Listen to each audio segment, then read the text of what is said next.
یانەی بازیانیش لەسەر یاریگای خۆی و لە نێو هاندەرانیدا بەرامبەر بە ڕزگاری میوانی یەکسان بوو.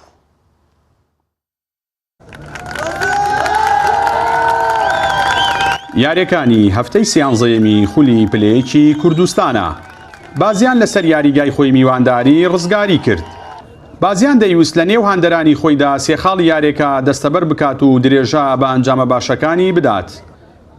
سەرەتای جێمی یەکەم یارێکە هەردوویانە ئەستێکی بەرزیان نیشاندا و چەندین هەلی گۆڵکردنیان لەدەستدا. لا خولەکی چواردەی یارێکەدا ڕزگاری توانی لە ڕێگەی یاریزان لەشکر عادلەوە تۆڕی گۆڵی خاوەن ماڵ بەهەژێنێت و گۆڵی یەکەم تۆمار بکات. دوای ئەم گۆڵش یانەی خاوەن ماڵ هێرشەکانی بۆ سەر تۆڕی گۆڵی یانەی میوان چڕتر کردەوە. تا ئەوەی لە خولەکی سی یارێکەدا ئیسماعیل مەردان یاریزانی یانەی بازیان لا ڕێگەی لێدانێکی جوانەوە توانی گۆڵی یەکسانی تۆمار بکات. ئەو جێمە بە یەکسانی و بە تاکە گۆڵێک بۆ هەردوویانە بە کۆتا هات. لا جێمی دۆمی یارێکەدا یاریزانانی هەردوویانە بامەبەستی تۆمارکردنی گۆڵ و بەدەستهێنانی سێخاڵی یارێکە هێرشەکانیان بۆ سەر تۆڕی گۆڵی یەکتر دەست پێ کردەوە. دوای لە دەستدانی چەندین هەلی گۆڵکردن ئەو جێمەش بەبێ تۆمارکردنی هیچ گۆڵێک کۆتایی هات.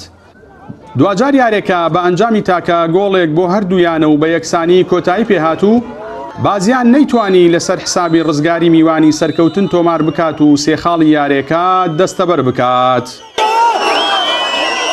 ئەمە بە برنەوە تا ڕادێک داچینەوە ناو کێبڕکێکە، بەڵام بەڕاستی گلەیەکی زۆرمانەیە لە ناو ژوانەکان.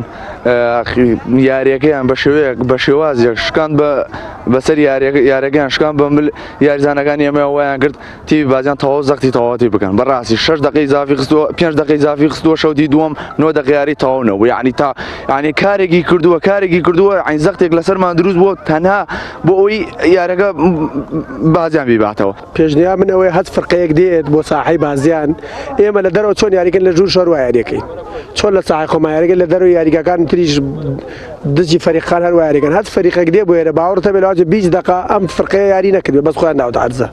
یعنی بەس هەست فەریقێک دێ لێرە کاتە کوژە هیچ تر ناکە. یعنی ئەوێ بەس بە تەعادولی بڕاتەوە، یعنی نایە بدۆڕێت. چۆن بە تەعادولی؟ ئەو یعنی هەست فرقەیەک دێت و جمی ناکە بەرامبەر بە ئێمە.